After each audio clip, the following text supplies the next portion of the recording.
Well, hey, my friend. Welcome to Bloggers on Fire, the go to podcast for bloggers who want to grow and monetize their blog. I'm so excited you're here. I'm your host, Melanie Ferguson. Hey, my friend, welcome back to the podcast. This week, I thought we would talk all about my niche travel blog, how it started and how it's going. So, first, I just want to dial into the fact that back in March of this year, and as of this recording, that was March 2024, my blog, southerncrushathome.com, got hit pretty hard with the March update, as a lot of people experienced as well. And that was the March Google update.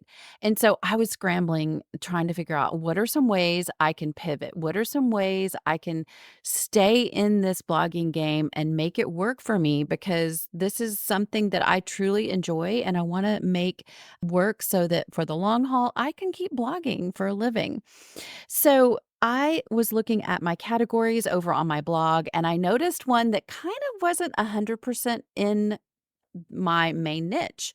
So my blog is what a lot of people call lifestyle blog because it's more than one category. It pretty much falls into crafting, DIY home decor, and recipes. Well, I had this little outlier category called travel because we do a lot of day trips. My husband and I are empty nesters and we like to go run just, a few hours away anytime we can get away and overnight for just a night, sometimes two, you never know, but just to kind of get outside of our four walls. I don't know about you, but it's so nice. So I had been sharing some of my travels just there, kind of like a journal, but they kind of didn't jive with the rest of the vibe of my site. So the site is more things that are seasonal, like how to decorate for fall and recipes for fall and Easter, crafts and recipes for Easter. So travel and my journal type posts weren't really, you know, close enough to what I would call my main niche to make sense. So I thought to myself, well, why don't I yank those off of there and start a whole separate blog for them? Which is how it started. I started Southern Crush on the Road in April of this year. And I had in that category at the time, I had 21 old posts. And there was no rhyme or reason as to when I would post into that category, which is kind of like when I had extra time or thought about it, I would post it there. So when I started adding them over to the new blog site, I just had so many, the 21, I didn't know how to do it, and there was no one to ask, you guys. So I just want to give you my experience so that hopefully you, if you want to do this for yourself, can learn from my experience. So I started with 6 posts. I just took 6 of my main top performing posts. I went under posts and I could see how many social shares they were getting. I could go over to Google Analytics and see how many page views were those posts getting. So I took the top 6 and I immediately published them over on the new site. So let me walk you through really quickly that process. So I would take the old content, open it up on my blog, copy and paste the entire blog post on the new site verbatim. And of course, fix anything that, I had neglected to fix over time. And then, of course, add all of the images.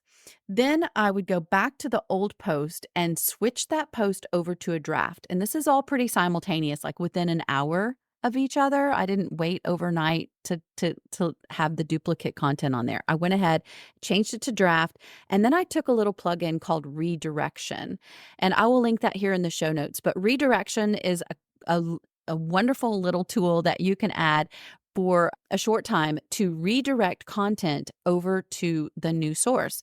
So I took the URL from the old post and redirected it to the new post. And what that does is anywhere I had posted on social media, emails, Pinterest, anywhere, that content, if anyone clicked on the old content that was originally supposed to go to southerncrushathome.com/whatever that blog post was called, will now go to southerncrushontherroad.com, whatever I renamed that blog post if I did change the title. So hopefully that makes sense. That was the simple process: copy and paste, change it to draft, redirect over to the new site. Now, honestly, I still have all of my posts on the original blog site in draft, but I do plan to delete them at some point here. Sometimes it's just hard to get rid of content. You're just like, "Ah." So that is the process of switching the posts over. Now, unbeknownst to me, I was still living life during this time and I was still going on trips. So, in between, I have been sprinkling in a new post every time something new comes up. So, content was not hard. And that's what I want to say. If you do dabble with the idea of this needs to be something.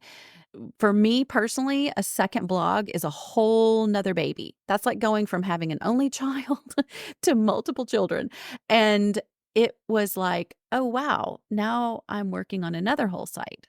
But I'm gonna get to the part where it's worth it, all right? So, I dedicated 1 day a week specifically to blogging for this new little travel niche blog site, and I started this travel blog when, guys, everybody was jumping ship on travel. Like, people said, travel blog niche is the worst niche. Everybody's jumping off ship for this. Google's taking over the big sites if you want to plan a trip. Maybe that's so, but my travel posts were a little bit different than the norm. So I was going with it. Most of mine are about shopping in specific areas and stuff specific to a really local niche. So I think that that can still work. I know it can because it's working. And so basically, I have posted to date, this has been from April to the middle towards end of July, about what, April, May, June, July, almost 4 months now. I have 21 posts. No, I have 20 posts, of which 8 are new content and 12 are from the old blog site. Okay. And I still have 9 old posts over on my Southern Crush at Home that I need to bring over to Southern Crush on the Road, but again, it takes time. So, I'm feverishly posting new content as it happens in real life because I do have followers who want to keep, track of that kind of stuff that I'm sharing over in stories and on social, and I think that's important, and I haven't had time to go back and sprinkle in the other 9, and I will because I can see the benefit. But all that to tell you, that was how it started, and I want to tell you how it's going. Okay, this is the good stuff. All right. So, I am shockingly almost halfway to qualifying for Journey with Mediavine. So, for you guys that are listening that know about Mediavine, that is the ad management platform that I have my regular blog in, and now they've come out with this lesser needed stats to get into their lower level, entry level, was what I would call it, version of ad management. And it's called Journey, and you need 10,000 sessions. I believe it's sessions. Anyway, I am about halfway there. I cannot believe it, in 4 short months on this blog with 20 posts. You heard that right. 20 posts in a niche that everyone said was dying, travel. All right. So let me tell you why I think that is. I've looked at Google Analytics, and half the traffic that is going to this new blog with the 20 posts is organic. So it is good keyword research. And when I originally posted these over on my old blog site, I didn't have any keyword research on this stuff. This was just like, oh, goody, goody. I went here. Let me tell you how fun it was and put some pictures, right? Now I've gone back, and as I posted them on the new site, I was intentional.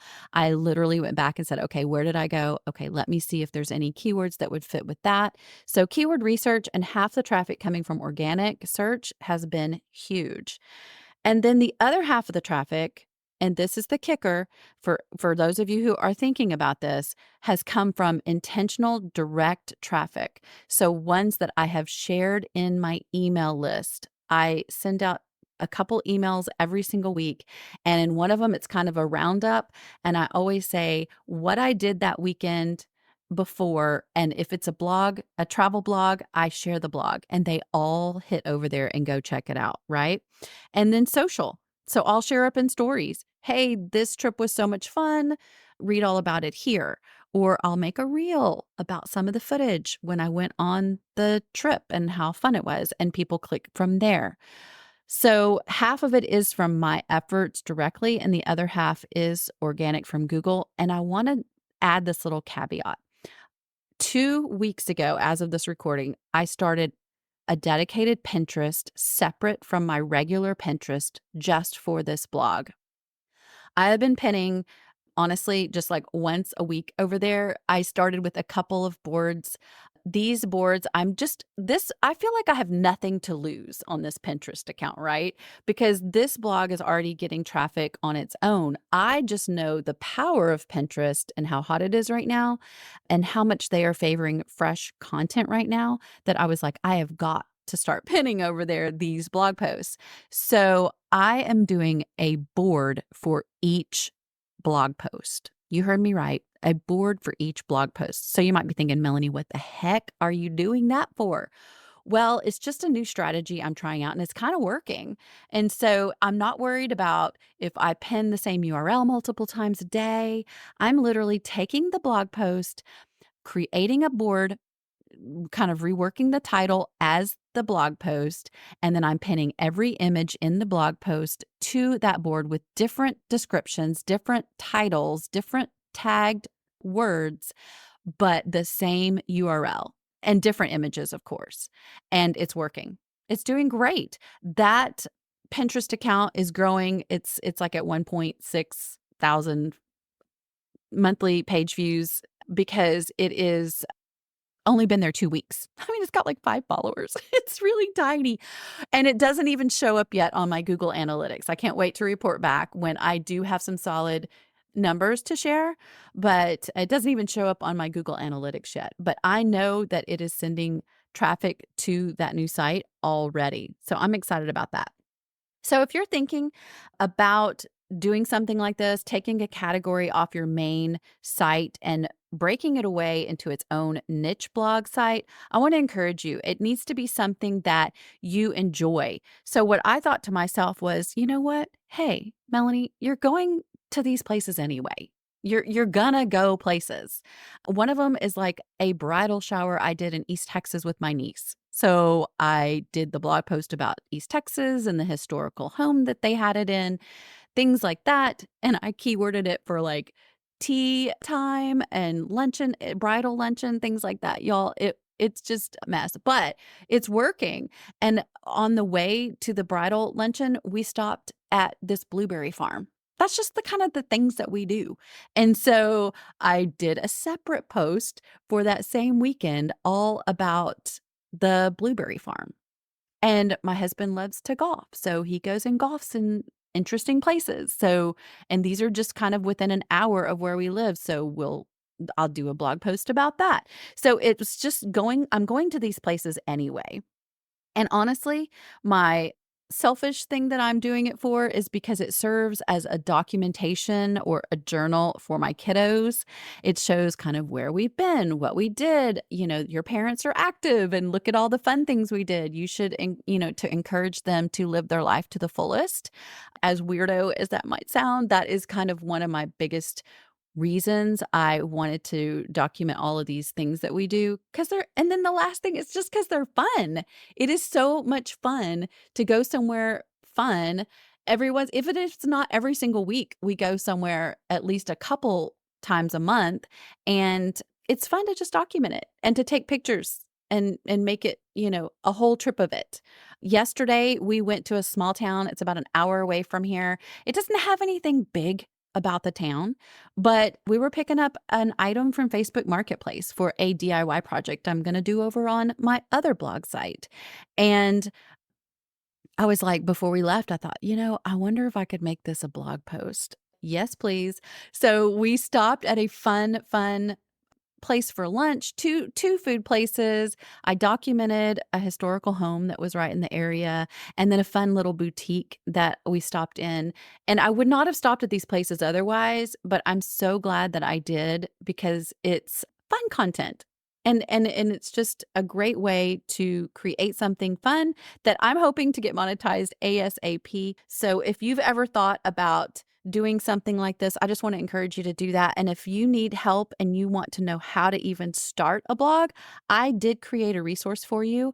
Go to creativesonfirepodcast.com/start, and you can grab my free blog Kickstart course, and it will give you all the details on how to get started or how to get started a best way if you like already have a blog, but you want to make sure this next one is the exact right way. You can check that out. So I hope this was a fun episode for you guys. I know it was for me. I'm excited to see where this blog goes, and I can't wait to report back. So until next time, my friend, happy blogging. Thank you so much, my friend, for tuning in each and every week. If you learned something new or were inspired from today's episode, I would be incredibly grateful if you would take a minute and just leave a review. Bonus points if you share this episode by screenshotting it and tagging me on social at Creatives on Fire Podcast. I'll share you in my stories when you do. In the meantime, keep rocking your business, and don't forget, no one else will ever be you, and that is your creative superpower.